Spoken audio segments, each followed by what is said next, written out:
जो लंगर उस दिन कोविड में गरीब लोगों के लिए जरूरतमंद के लिए खिला रहे थे, जब आज किसानों को खिलाना शुरू किया तो हम देश विरोधी हो गए।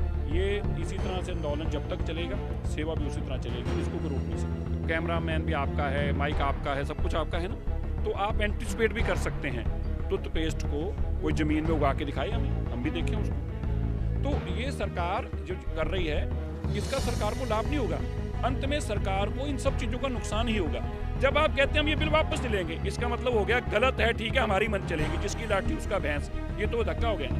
ये अगर 365 दिन 1 साल बैठेंगे तो 1 साल चलेगा, 10 साल बैठेंगे 10 साल चलेगा। दिल्ली सिख गुरुद्वारा मैनेजमेंट कमेटी सारे चले जाएं, हम अकेले रह जाएं, हम तो भी खड़े रहेंगे, फिर भी नहीं जाएंगे।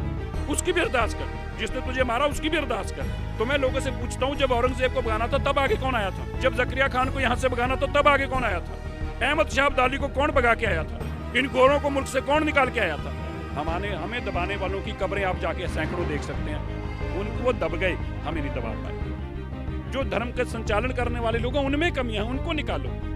एक सो कॉल्ड जो बहुत बड़ा अपने आप को पत्रकार कहता है, कुत्ते की तरह बकवास कर रहा था, मतलब शायद कुत्ते को भी रोटी डाली हो, वो भी ऐसी वफादारी नहीं दिखाता जैसी वो दिखा रहा था। मतलब आदमी को, सुनने वाले को शर्म आ जाए कि उसका परिवार भी अगर सुन रहा होगा तो उनको भी शर्म आ रही हो। कांग्रेस से बड़ा हमारे पे जुल्म नहीं किसी ने किया। मैं इस समय सिंघू बॉर्डर पर हूँ और ये जो किसानों का आंदोलन चल रहा है, इसकी सबसे जो बड़ी बात है वो है मैनेजमेंट। लोग सोचते हैं, पूछते हैं कि ये मैनेजमेंट कैसे है। रोज लाखों लोग यहाँ खाना खाते हैं, लाखों लोगों को यहाँ सामान मिलता है, कपड़ा हो, दवाइयाँ हो। मेरे साथ गुरुद्वारा प्रबंधन कमेटी के अध्यक्ष सिरसा साहब हैं, जो लगातार खुद बने हुए, मेरे कैमरामैन आपको दिखाएंगे, ये पूरा जो गुरुद्वारा जो दिल्ली गुरुद्वारा कमेटी है उसके द्वारा ये लंगर चलाया जा रहा है। और चाहे गाजीपुर बॉर्डर हो, चाहे सिंघू बॉर्डर हो, टिकरी बॉर्डर हो या शाहजहाँपुर बॉर्डर हो, सब जगह जो है इन्होंने मैनेजमेंट किया है। सिरसा साहब, ये तो लंबा खिंचता चला जाए। कोई बात नहीं, जितना मर्जी लंबा खिंच जाए। देखिए, एक बात आपको याद रखनी चाहिए, ये जो संघर्ष है ये देश का संघर्ष है, किसानी का संघर्ष है, पर ये जो संघर्ष चल रहा है ना, वो सिख साइकी उसके पीछे है। इसकी कामयाबी के पीछे सिख साइकी है। अब सिख साइकी क्या है? सिख साइकी कोई एक खाली धर्म की बात नहीं है। सिख जो है वो सुबह उठकर सरबत के भले की बात करता है, वो किसी एक धर्म की बात नहीं करता। सरबत में आप और मैं नहीं है, सरबत में जो आज कोरोना है ना, ये बीमारियाँ क्यों आ रही हैं? क्योंकि इंसान केवल अपना सोचने लगा। तो सरबत में जीव जंतु, इस सृष्टि के हर इंसान की ही हम अरदास करते हैं। तो ये इसके पीछे सिख साइकी है, जिसके कारण आप ये देख रहे हैं। अब ये 27 तारीख से शुरू हुआ, इसको कहना बड़ा आसान है। आप कल्पना करके देखिए जी कि कोई आदमी आ रहा है, उसके जैसे वो पहुंचते ही, यहाँ 11 बजे पहुंचे हैं, 12:30 बजे यहाँ लंगर पहुंच चुके थे। आज यहाँ पे मेरा ख्याल है ज़्यादा नहीं तो इस पूरे पड़ाव में अगर आप देखेंगे 7-8 किलोमीटर में, तो कम से कम 15 प्रसादी की मशीनें लगी हुई हैं। 2 तो हमारे यहाँ पे लगी हुई हैं। हज़ारों लोग प्रसादा शक्ति। अच्छा, कई बार हम अचंभित हो जाते हैं, आप छोड़िए किसी और की, हम अचंभित हो जाते हैं, अभी यार ये चल कैसे रहा है। जब आके देखते हैं सुबह, रात को जिसको 9 बजे छोड़ के जाते हैं लांगरी को, सुबह आके देखते हैं फिर वो लंगर बना रहा होता है। तो कई बार हम खुद ये सोचते हैं, अचकित हो जाते हैं। ऐसे लगता है कि कोई ना, भगवान ने कोई जैसे सृष्टि बना रखी है ना, कि रात को सूरज डूब जाएगा, सुबह निकल आएगा, तो वो इसी तरह का सिस्टम बना दिया। इसी चक्कर में ये सिख साइकी के कारण ही ये सारा आंदोलन चल रहा है। आंदोलन तो सिख साइकी से चल रहा है, लेकिन सरकार के बहुत गंभीर आरोप लग रहे हैं आप लोग पर। आप पर तो FIR भी दर्ज हुआ है कि आप लोग सरकार के खिलाफ कॉन्स्पिरेसी कर रहे हैं, बहका रहे हैं, उनको फसाद करवा रहे हैं। आप लोग दरअसल कांग्रेस के एजेंट हैं। देखिए, कोई भी सरकार जब सत्ता में होती है ना, वो उसके कान, उसकी आंखें तब समाज नहीं देख पाती, उसकी एक सीमा हो जाती है। आज हम उनको, हो सकता है देश विरोधी दिख रहे हों, देश के खिलाफ दिख रहे हों, लेकिन मैं उनको ये जरूर याद कराना चाहता हूं कि हम कोई लोग बदले नहीं। हम वही लोग हैं जिनको कोविड में दिल्ली पुलिस आके गुरुद्वारों की परिक्रमा कर रही थी, देश के प्रधानमंत्री बधाई दे रहे थे। अब उस दिन अगर हम देवते थे तो आज दाएं कैसे बन गए, ये हमारे भी सोच से परे है। लेकिन अब क्योंकि हम इसकी सपोर्ट कर रहे हैं, आज जो लंगर उस दिन कोविड में गरीब लोगों के लिए जरूरतमंद के लिए खिला रहे थे, जब आज किसानों को खिलाना शुरू किया तो हम देश विरोधी हो गए। लेकिन हमें इस बात का फक्र है कि जो तगमे हमें दिए जा रहे हैं वो अपने परिवार की सेवा के लिए दिए जा रहे हैं। ये इसी तरह से आंदोलन जब तक चलेगा, सेवा भी उसी तरह चलेगी, इसको कोई रोक नहीं सकता। पहले पहले पहले पहले सरकार बात भी नहीं करने के लिए तैयार थी, आने भी नहीं दे रही थी। अब कुछ बात भी हुई है, कुछ मांगे मानी भी गई है, तो एक उम्मीद तो दिख रही है। क्या लग रहा है, या फिर वही है अभी भी फंसाव फंसाव फंसाव वाला मामला? देखिए, जैसे आप मीडिया से हैं तो आप कैमरामैन भी आपका है, माइक आपका है, सब कुछ आपका है ना, तो आप एंटिसिपेट भी कर सकते हैं कि भाई अगर बरसात होगी तो इसके अंदर फोकस ठीक नहीं हो पाएगा, इसमें धुंध जम जाएगी। ऐसे ये लोग जो हमारे अपने हैं, हम भी एंटिसिपेट कर लेते हैं। हमें भी पता है कि इन लोगों में ताकत कितनी है। इन लोगों में इतनी ताकत है कि सरकार को इनकी बात माननी पड़ेगी, पहली बात। दूसरी बात, जिससे आप लड़ रहे हैं वो अन्नदाता है। आप जितना मर्जी उसको बदनाम करने की कोशिश करें, जब इंसान आदमी एक गराई खाता है ना, तो उसको कहीं ना कहीं याद आ जाता है, यार ऐसी बात है तो किसान, रोटी तो मैं भी यही खा रहा हूँ। अच्छा, अब नया एक पर चलना शुरू कर दिया। अब उनके जो सरकार के, आप कह लिए कि उनकी जो एजेंडा चलाने वाले लोग हैं, जिनका काम यह है कि आंदोलनकारियों को देश के गद्दार पेश करो, उन्होंने एक नया काम शुरू कर दिया। भाई मैं तो अनाज खरीद के खाता हूँ जी, ये अन्न देवता कैसे हैं जी? मैं तो अनाज खरीद के खाता हूँ जी, ये अन्न देवता कैसे हैं जी? हम तो नहीं देखते जी देवता। जी हम टूथपेस्ट भी खरीदते हैं जी, तो हम अनाज भी खरीदते हैं जी। अरे मेरे भाई, टूथपेस्ट को कोई ज़मीन में उगा के दिखाए हमें, हम भी देखें उसको। तो ये सरकार जो कर रही है, इसका सरकार को लाभ नहीं होगा। अंत में सरकार को इन सब चीज़ों का नुकसान ही होगा। एक सरकार के लोग जो सरकार को एक मतलब बचाने के लिए, उसको कुशन देने के लिए जो काम कर रहे हैं ना, वो जहर फैला रहे हैं। इस जहर का देश में नुकसान होगा। 4 जनवरी लगता है, शायद हो सकता है कि अंतिम दिन हो, बातचीत कोई सॉल्यूशन निकल जाए, उम्मीद है। तो बड़े आशावादी हैं। अगर हम आशावादी ना होते तो हम यहाँ तक चल के क्यों आते? हम तो आशा ही लेके आए हैं ना। अगर हम निराशावादी होते तो फिर हम तो कहते होना ही नहीं है, बस बंद कर दो। हम आशावादी लोग हैं, हम उस दिन भी आशा में थे, आज भी आशावादी हैं। बात तो सरकार की है कि सरकार आशावादी नहीं है। सरकार की ये लाइन, जब ओपनिंग लाइन सरकार कोई आदमी कह देता ना, ये ओपनिंग लाइन सरकार की पहले दिन से गलत है, हम बिल नहीं वापस लेंगे।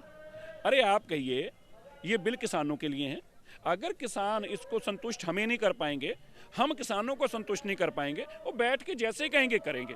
जब आप कहते हैं हम ये बिल वापस नहीं लेंगे, इसका मतलब हो गया गलत है, ठीक है हमारी मन चलेगी, जिसकी लाठी उसका भैंस। ये तो धक्का हो गया ना। ये धक्का जब आप करोगे तो फिर सामने वाला क्या कहेगा? फिर सामने वाला कहेगा अच्छा यार कोई बात नहीं, तुम वापस नहीं करोगे, हम करा के दिखाएंगे। लंगर आप लोग चलाते रहेंगे चाहे जो नौबत आए। देखिए, हम कोई सरकारों के कहने पे ना बंद करते ना चालू करते हैं। ये लंगर उस अन्न देवता के लिए हमें पहली बार मौका मिला है सेवा करने का। ये अगर 365 दिन 1 साल बैठेंगे तो 1 साल चलेगा, 10 साल बैठेंगे 10 साल चलेगा। दिल्ली सिख गुरुद्वारा मैनेजमेंट कमेटी सारे चले जाएं, हम अकेले रह जाएं, हम तो भी खड़े रहेंगे, हम फिर भी नहीं जाएंगे, हम नहीं जाने वाले। ये इतनी ताकत कहाँ से आती है आप लोगों को? आप इस देश में पिछले 6 साल में आंदोलन नहीं हो गया, लोग अलग अलग तोड़े गए हैं, मारे गए हैं, कभी मुसलमान, कभी दलित, कभी पिछड़े। नेता तो डर से बोलते ही नहीं। मेरे तो दर्जनों नेता दोस्त हैं, जो उनके मंत्री एमपी हैं वो भी कहते हैं। एक हमारे दोस्त हैं, उन्होंने ओबीसी के हैं, 182 सांसदों को चिट्ठी लिख दी थी, उनको पेंडिंग में डाल दिया। ये आप लोग कहाँ से? ये जो लोग खड़े हैं ना, अगर ये यहाँ नहीं खड़े होंगे तो ये सब अलग अलग मंचों पे होंगे। कोई कांग्रेस के, कोई अकाली दल के, कोई किसी सोच का है। यहाँ कोई एक सोच के लोग नहीं है, ये सब अलग अलग सोच के हैं। और अगर अभी इन लोगों के आप फोटो खींच के ले जाओगे तो 2 साल बाद देखोगे तो हो सकता है कि ये हमारे खिलाफ बूथ लगा के खड़े हों, हम इनके खिलाफ कहीं बूथ लगा के खड़े हों, मारने पीटने तक मारे हों। लेकिन जब हमारी अपनी यूनिटी की बात आती है, हम सब बातें भूल जाते हैं। तब हमारा एक मिशन होता है चिड़ी की आंख, उस पे निशाना लगाना, बाकी भूल जाओ, अपनी बातें बाद में करेंगे। ये ताकत आज से नहीं है, गुरु साहिबानों ने हमें ये ताकत दी, तभी श्री अकाल तख्त साहब की सिरचना की। अकाल तख्त हमारा श्रेष्ठ ताकत है जो हमारे पंथ को मजबूत करता है। वही ताकत, जिस ताकत के साथ हम बड़े बड़े जालिमों से लड़े, चाहे वो औरंगजेब हो, चाहे वो ज़करिया खान हो, हमने उन लोगों के तख्त उखाड़े। मैं आपकी जानकारी में एक देना चाहता हूँ, ये दिल्ली की शायद आपकी जानकारी में ये बात नहीं होगी। दिल्ली का जो तख्त था वो तख्त था तख्ते ताउज़, जो दिल्ली के लाल किले के ऊपर रखकर, जिसके ऊपर बैठ के सारे फरमान सुनाए जाते थे। जब गुरु तेग बहादुर साहिब की शहादत की बात भी हुई, उसी तख्त पर बैठ के वो फरमान सुनाया गया। उस तख्त के ऊपर, तख्ते ताउज़ के ऊपर, जब कोई नया बादशाह के बैठता था तो उसके राज तिलक भी उस तख्ते ताउज़ पे किया जाता था। और मुगलों को बड़ा मान था, हमारा तख्त बड़ा मजबूत है। जब 1783 में बाबा बघेल सिंह जी, बाबा जस्सा सिंह आलूवालिया, बाबा जस्सा सिंह रामगढ़ी आए ना, तो दिल्ली फतेह की, तो जब जाने लगे उन्होंने कहा भी ऐसा है, ये तख्ते ताउज़ भी साथ ही लेके चलो। इसी पे मान था ना तुम्हें। ला के श्री दरबार साहब के पैरों में ला के रखा हुआ, आज भी वहीं पड़ा हुआ है, पढ़ के आना कभी जाने का मौका मिले, तुम्हें इस पे मानता ना, ये दोनों पड़ा हुआ है। तो हमें इन लोगों को जो लगता है, इनको लगता है कि हमारी ताकत को तोड़ सकते हैं। ऐसे बहुत सारे मुगलों ने सोचा, जब पूछा कहाँ से ताकत मिलती है, तो किसी ने कहा जी ये पता नहीं दरबार साहब में एक सरोवर है। अच्छा फिर वहाँ क्या है, बोले उसमें जाते हैं, डुबकी लगाते हैं, पता नहीं कहाँ से ताकत लेके आ जाते हैं। तो उन्होंने क्या किया, उन्होंने उस दरबार साहब के उस सरोवर को पूर दिया, बंद कर दिया उसको। सिखों ने, जिन लोगों ने बंद किया था, 3 महीनों में उन्हीं को ढूंढ के गधे की तरह लाए और उनसे सरोवर खाली करा के दोबारा सरोवर किया। ये अकाल पुरख की ताकत है। ये ताकत किसी पानी की नहीं है, ये ताकत किसी मिट्टी की नहीं है, ये ताकत ये अकाल पुरख की, क्योंकि हम उसकी उस्तत करते हैं जो हमें आपको और मेरे को बराबर बताने का काम करता है, जो कहता है कि तुमने अपने परिवार की अरदास नहीं करनी, ये गुनाह होगा अगर तू अपने परिवार की अरदास करेगा। अरदास तुझे सरबत के भले की करनी है। जिसने तुझे पीटा है ना, जिसने तुझे पीटा है उसकी जाके अरदास कर, शाम को उसकी भी अरदास कर, जिसने तुझे मारा उसकी भी अरदास कर। ये अरदास में तूने ये बात भी, ये ताकत हमें यहाँ से मिलती है। लोग कह रहे हैं, आज मोहन भागवत ने कहा है कि ये हिंदू कभी आतंकवादी नहीं हो सकता, मतलब बाकी धर्म के लोग आतंकवादी हो सकते हैं। देखिए ये उन्होंने क्या बोला है तो उसका जवाब तो वही दे सकते हैं, पर मैं एक बात जरूर कहना चाहता हूँ, ये जो धर्म के नाम पर आतंकवाद बताया जाता है ना, ये कुछ और नहीं कर रहा, इस देश को कमजोर कर रहा है। इस देश की सबसे बड़ी ताकत क्या है, डाइवर्सिटी इस देश की ताकत है। ठीक है, आज सिक्किम में जो आदमी बैठा है, रहता है, वो कश्मीर में आकर अपने देश की रक्षा करता है। रहने वाला सिक्किम का है, रहने वाला नागालैंड का है, रक्षा जम्मू कश्मीर में आकर करता है। कश्मीर की पैदाइश है जिसकी, वो जाके सिक्किम की बॉर्डर पे से नौकरी कर रहा है। ये हमारी डाइवर्सिटी में ताकत है। जो लोग ऐसी बात करते हैं उससे हमारी ताकत को कमजोरी में तब्दील होती है। लेकिन अब प्रॉब्लम क्या है, हमारी प्रॉब्लम क्या है, यार हमने तो इस मुल्क को आज़ाद कराने के लिए जाने दी हैं। जिन लोगों ने 80%, अब लोग हमसे आज पूछते हैं भाई तुम आगे क्यों हो। अब यहाँ पे आप देखो मेजॉरिटी सिख हैं। अब ये सवाल पैदा होता है कि सिख क्यों, आप भी एक बार सवाल पूछोगे सिख क्यों। तो मैं लोगों से पूछता हूं, जब औरंगजेब को भगाना था तब आगे कौन आया था, जब जकरिया खान को यहां से भगाना था तब आगे कौन आया था, अहमद शाह अब्दाली को कौन भगा के आया था, इन गोरों को मुल्क से कौन निकाल के आया था, फिर भी तुम कह देते तब सिख क्यों। अरे तब भी तो सिख ही लड़ रहे थे। तो अगला निशाना मोदी जी हैं आप लोग। नहीं, हम किसी का हमारा निशाना नहीं है, हमारा निशाना इंसाफ लेना है। देखिए हम अपनी चीज से डाइवर्ट नहीं हो रहे, हमें बहुत कोशिशें की जाती है डाइवर्ट करने की।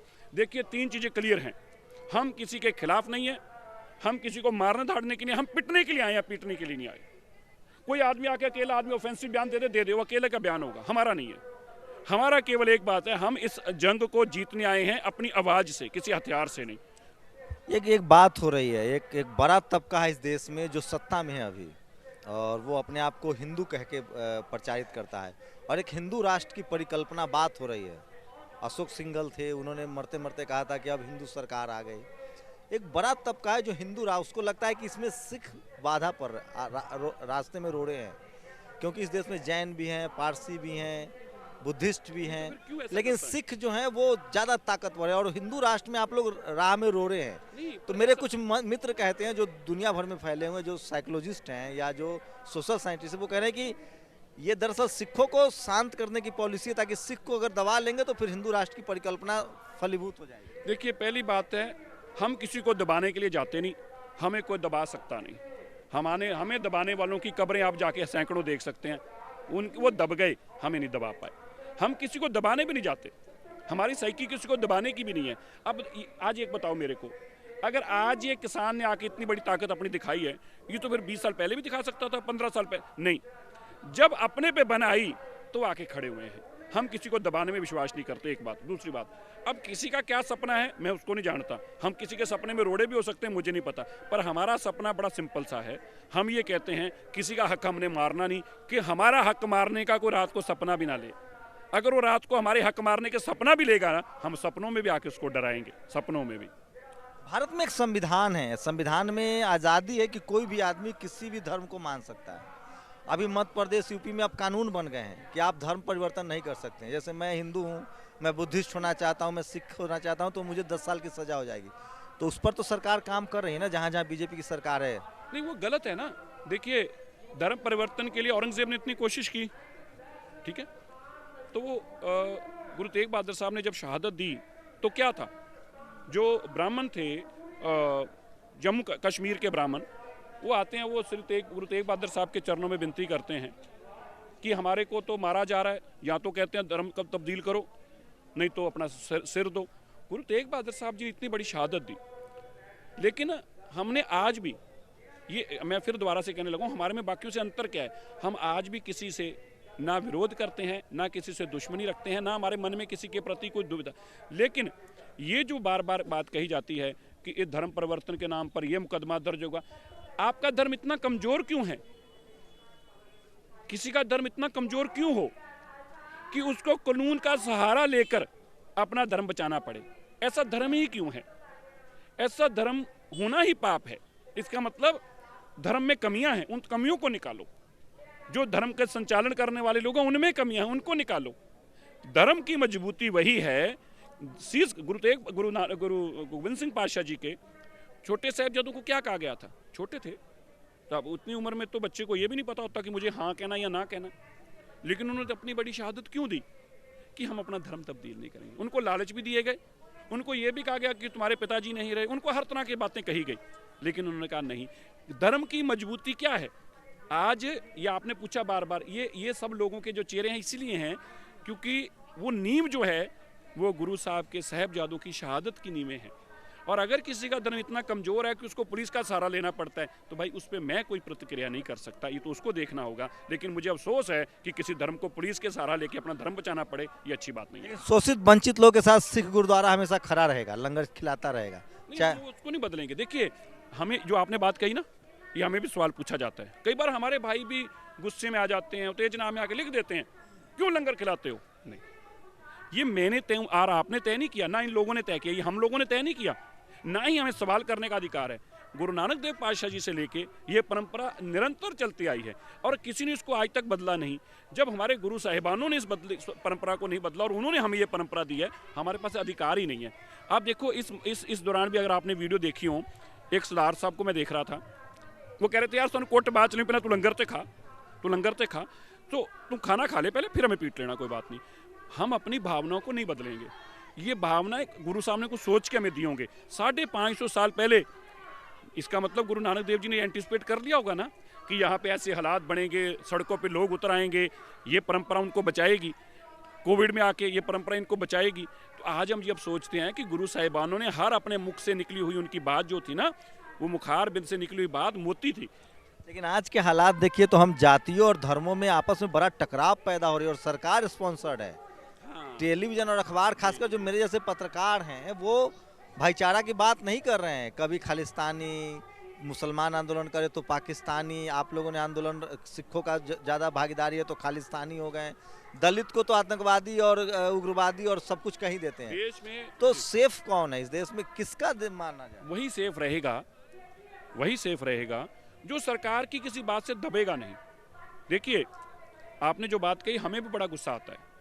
मैं आपको कहूँ, मेरी बेटी एक दिन कह रही थी, मेरा दिल कर रहा था मैं टीवी के ऊपर कोई चीज़ मारूं, उसको तोड़ दूं टीवी को। एक सो कॉल्ड जो बहुत बड़ा अपने आप को पत्रकार कहता है, अब मैं उसका नाम नहीं लेना चाहता, ना ही मैं लेना ठीक लगता है, लेकिन मैं एक वर्ड जरूर कहना चाह रहा हूँ, कुत्ते की तरह बकवास कर रहा था। मतलब शायद कुत्ते को भी रोटी डाली हो, वो भी ऐसी वफादारी नहीं दिखाता जैसी वो दिखा रहा था। मतलब आदमी को, सुनने वाले को शर्म आ जाए। और मैं और बात कहूँ, मैं ये दावे से कह सकता हूँ कि उसका परिवार भी अगर सुन रहा होगा तो उनको भी शर्म आ रही होगी, उसके परिवार को भी शर्म आ रही होगी। मैं हैरान था। एक तो सुधीर कह रहे थे कि ये आंदोलन नहीं, आयोजन है, आप लोग पिकनिक मना रहे हैं। वो क्या बोल रहा है हमें उससे फर्क नहीं पड़ता, लेकिन जैसे लोगों की ना, देखो अंत में एक दिन आ जाएगा जब 2 लोग आगे होंगे, 2 लोग पीछे होंगे, कंधे पे उठा के ले जा रहे होंगे। अंत तो सभी का इसी तरह आना है, कोई किसी का अलग तरीके से अंत तो आना नहीं है। इस देश में बहुत जातिवाद था, लोग आपस में बैठते नहीं थे, साथ में खाना नहीं खाते थे, बहुत छुआछूत था, बहुत भेदभाव था। मुगल आए, उन्होंने उसमें कोई इंटरफेयर नहीं किया। अंग्रेज आए, उन्होंने इंटरफेयर शुरू कर दिया। लेकिन उससे पहले सोचिए, 550 साल पहले गुरु नानक साहब थे, उन्होंने कहा मानव मानव एक समान, सबको बराबर खाने का अधिकार दिया। देखो, यही तो है ना। अब यहाँ देखो, अब देखो आटना आगे से, आप ये कैमरा उधर करो, वो देखो, वो जूते साफ कर रहे हैं। बताओ जूता किसका है? ये जूता मुसलमान का है, ये जूता हिंदू का है, पता नहीं किसका है। ये जूता छोटी जाति का है, ये जूता। अब जूते की तो जाति नहीं होगी ना कोई। अब जूता चमड़े से बना है, इससे छोटी चीज भी नहीं कोई हो सकती। आप उधर मुंह करेंगे कैमरे का, उसी तरह लंगर खा रहे हैं। लंगर खाने वालों को आप देखें भैया ये लंगर वाला दिखाना इधर, ये देखो लंगर खाने वाले लोग हैं, इनसे पूछें हमें क्या पता है किस धर्म से हैं, हमें तो पता नहीं है। हम जब सेवा करते हैं हमारी आंखों पे अपने आप पट्टी आ जाती है, हमें ना उसका धर्म दिखता ना जात दिखती है। ये सोने का इंतजाम है, ये बताओ ये सबके लिए है। औरतें सोती हैं, मर्द सोते हैं, हमें नहीं पता इसमें कौन सा रंग है, कौन तो सा राजा है। किसान आंदोलन में मैं गुरु नानक साहब की बात खत्म नहीं कर पाया। गुरु नानक साहब हुए, उसके बाद सर छोटू राम हुए उसी हरियाणा में, उन्होंने भी गुरु नानक साहब के आंदोलन को और आगे बढ़ाया। कबीर हुए, रविदास महाराज हुए, तो तमाम महापुरुष इस देश में हुए हैं जिन्होंने मानव को एक धागा में बांधने की कोशिश की है। गुरुद्वारा प्रबंधक कमेटी की भी यही कोशिश है। आप देखिएगा जहाँ भी आप जंतर मंतर पर आंदोलन करने जाइए, आपके पास खाना नहीं है तो बगल में गुरुद्वारा है, वहाँ से आप ये गलत है थोड़ा सा। आप जंतर मंतर पे हमारा सुबह शाम और रात तीनों वक्त वहीं खाना जाता है, उनको ये चिंता करने की जरूरत नहीं है कि खाना आएगा नहीं आएगा। आज 6 साल हो गए, तब तो आप लोग पर और गंभीर आरोप लगा कि सारा आंदोलन आप ही लोग करवा रहे हैं। नहीं तो जब तमिलनाडु से लोग आए, तो लंगर वहीं सकते थे। जब वन पेंशन वाले लोग आए तो वहीं से खाते थे। सबके लिए दरबार खुला है। और छोड़िए, कांग्रेस से बड़ा हमारे पे जुल्म नहीं किसी ने किया। तो हमें अजय माकन प्रधान थे दिल्ली के, तो उन्होंने बोला कि हमने हमारे खिलाफ प्रदर्शन करना है पंजाब की कांग्रेस ने आके। तो हमने कहा कि ठीक है, रास्ते मजनू टीला गुरुद्वारा पड़ता है, वहाँ लंगर का इंतजाम आपका कर देंगे। तो हमारे खिलाफ प्रदर्शन करने के लिए पहले गुरुद्वारा मजनू का टीला में लंगर छकिया, फिर हमारे खिलाफ प्रदर्शन किया।